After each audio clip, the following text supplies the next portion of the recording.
எங்களுடைய தலைவர் அவர்கள் முக்கிய பிரச்சனையாக இளைஞர்களுடைய வேலைவாய்ப்பை பற்றி முதல்ல அதை நோக்கி தான் இந்த மேனிஃபெஸ்டோவை ரெடி பண்ண சொல்லியிருக்காரு. ஸோ பெண்களுடைய பாதுகாப்பு, இளைஞர்களுடைய வேலைவாய்ப்பு. தமிழ்நாட்டில் காலேஜ் முடிச்சுட்டு வந்த ஒரே வருஷத்தில் இளைஞர்களுக்கு வேலைவாய்ப்பு கிடைக்கணும் தான் தமிழக வெற்றி கழகத்தினுடைய குறிக்கோள், எங்களுடைய தலைவருடைய குறிக்கோள். கண்டிப்பாக அதை நிறைவேற்றுவார். அது தேர்தல் அறிக்கையில் தலைவர் வெளியிடுவார்.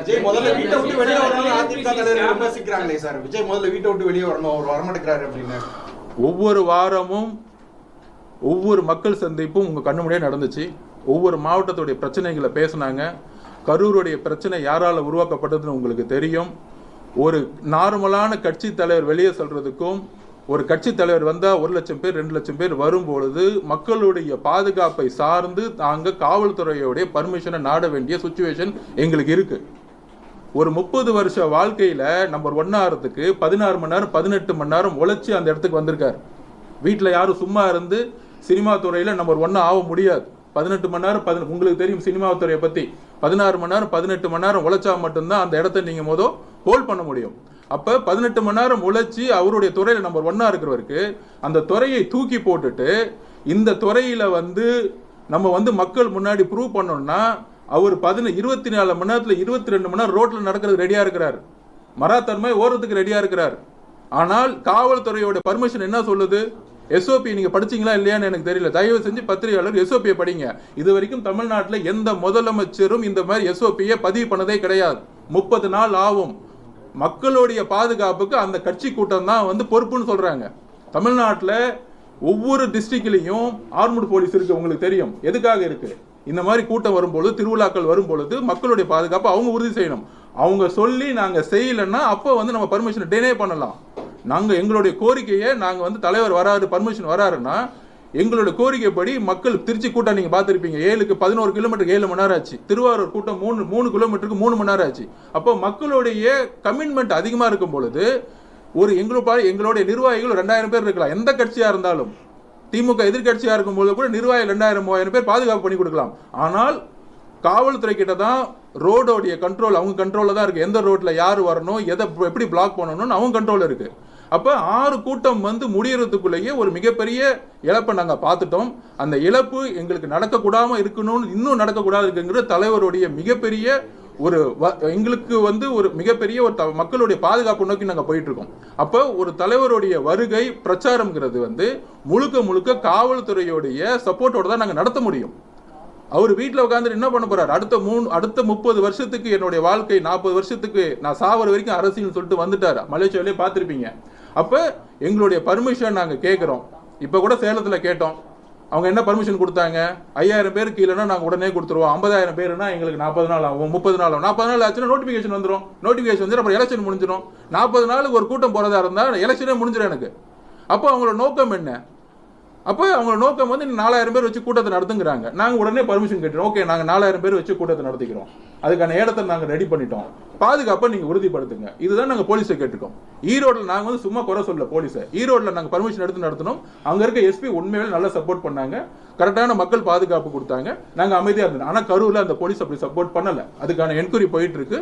கண்டிப்பாக சேலத்திலையும் போலீஸ் பாதுகாப்பு கண்டிப்பாக கொடுக்கும் பொழுது ஒவ்வொரு நாளும் அவர் ரோடு ஃபுல்லாவே நடக்கிறதுக்கு ரெடி. ஆனா மக்களுடைய பாதுகாப்பு காவல்துறை தான். நாங்க பர்மிஷன் இப்ப கூட 10 சிட்டிக்கு நாங்க பர்மிஷன் கேட்டு இன்னையில இருந்து கொடுக்க ஆரம்பிச்சிருக்கோம்.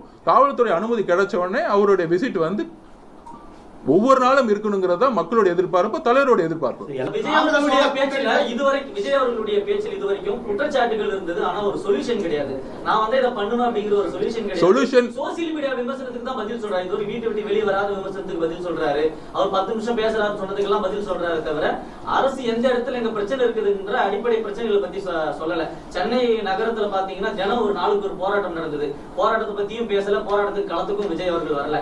இப்படி அவர் இந்த சோசியல் மீடியா கண்டென்ட் இந்த ஹெட்லைன் ஸ்பீச்சா தான் இருக்குது. என்னைக்கு தமிழக அரசியல் களத்துல மக்களுக்கு தாக்கத்தை ஏற்படுத்தக்கூடிய ஒரு ஸ்பீச்சா இருக்க போது, என்னைக்கு களத்துக்கு வர போறாரு? அவருடைய ஸ்பீச் தாக்கத்தை ஏற்படுத்தலன்னா காலையில இருந்து நைட் வரைக்கும் ஏன் லைவ் போடுறீங்க? அதாவது ஒரே நிமிஷம் புரிஞ்சுக்காங்க. அது உங்களுடைய விமர்சனம்ங்கிறது உங்களுடைய பார்வை. நீங்களும் திமுக சோசியல் மீடியா பார்த்துட்டு கொஸ்டின் கேட்க கூடாது. அவருடைய பேச்சு வந்து தாக்கம் ஏற்படுத்தலைன்னா 5 கோடி பேர் எப்படி டிவியில் பார்ப்பாங்க? இல்லைன்னா நீங்கள் மித்த எந்த தலைவர்களை வந்து காலையிலேருந்து நைட் வரைக்கும் 10 மணி நேரம் 12 மணி நேரம் நீங்கள் லைவ் டெலிகாஸ்ட் பண்ணுறீங்க? பீப்புளோட என்கேஜ்மெண்ட் இல்லாமல் நீங்கள் லைவ் டெலிகாஸ்ட் பண்ணணுமா? நீங்கள் தான் கூட வரீங்களே, சரி ஃபுல்லாக வரீங்களே எங்களோட காலையில் 10 மணிலேருந்து நைட்டு 12 மணி வரைக்கும் பக்கத்தில் வேனில் நீங்கள் உங்கள் முகம் தானே தெரியுது. அப்போ பப்ளிக்கோட என்கேஜ்மெண்ட், ஒவ்வொரு நேரமும் பப்ளிக்கோட என்கேஜ்மெண்ட்டு ஒவ்வொரு தலைவருக்கும் உரிமை இருக்கு. எந்த பிரச்சார களத்தை எப்படி உருவாக்கணும்? பெரியார் ஒரு பிரச்சார களத்தை உருவாக்குவார், அண்ணா உருவாக்குவார், ஒவ்வொருத்தருக்கும் ஒரு பிரச்சார களம் இருக்கும். இன்றைக்கு பிரச்சார களம்ங்கிறது மொபைலுக்கு போயிருச்சு. எல்லாரும் பழைய அப்டேட்ல இருக்காங்க. நாங்க ஒவ்வொரு அவருடைய ஒவ்வொரு நிகழ்வையும் ஒவ்வொருத்தரும் தமிழ்நாட்டில் இருக்க ஒவ்வொருத்தருக்கு கைபேசிக்கு வந்து அவர் பேசுறதெல்லாம் போயிருச்சு. அதை நோக்கி சிந்திக்க ஆரம்பிச்சுட்டாங்க. அவர் பேசக்கூடிய ஒவ்வொரு கொஸ்டினுக்கும் நீங்க சொல்றீங்க சொல்யூஷன் என்ன? தேர்தல் அறிக்கையில தான் ஒரு சொல்யூஷன் சொல்ல முடியும். அவர் முதலமைச்சராக நான் வரும்பொழுது, இந்த ஆட்சி நிர்வாகம் வரும்போது எப்படிலாம் இந்த அரசு இருக்குங்கிறத ஒரு மேனிஃபெஸ்டோல தான் சொல்ல முடியும். ஒவ்வொரு துறையில நாங்கள் என்னென்ன செய்வோம், என்னென்ன மாற்றங்களை உருவாக்குங்கிறத அவர் கண்டிப்பாக பதிவு பண்ணுவார். மேனிஃபெஸ்டோவில் வந்து ரிலீஸ் பண்ணும்போது உங்களுக்கு புரிய வரும். வரக்கூடிய பிரச்சாரங்கள் மூலமா நாங்க சொல்லுவோம்.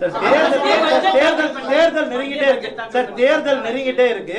இன்னமும் காவல்துறை பர்மிஷன் கொடுக்கல, அந்த மாதிரியான பேச்சுகளே இருக்கு. ஏன் மக்களை நேரடியா சந்திக்கிறதுக்கு எது காவல்துறை பர்மிஷன் கொடுக்கணும்?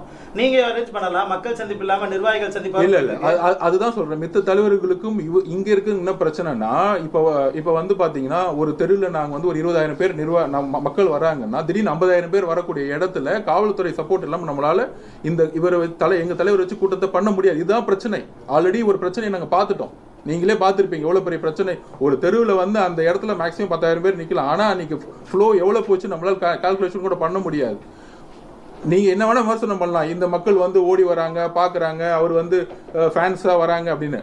ஆனால் எங்களை பொறுத்த வரைக்கும் மக்களுடைய கமிட்மெண்ட், நீங்க திருவாரூர் கிரௌட் நீங்களும் வந்தீங்களா, எல்லாரும் பாத்தீங்களா, திருவாரூர் கிளப் ஃபேன்ஸ் மட்டும் கிடையாது, கலைஞர் பிறந்த ஊர், ஒட்டுமொத்தமா கலைஞர் பிறந்த ஊர் அன்னைக்கு கிட்டத்தட்ட 4 மணி நேரம் முடங்குச்சு. அப்ப மக்களுடைய கமிட்மெண்ட் இருக்க இடத்துல மக்களுக்கான பாதுகாப்போட தான் வந்து எங்களுடைய தலைவர் செல்ல முடியும்.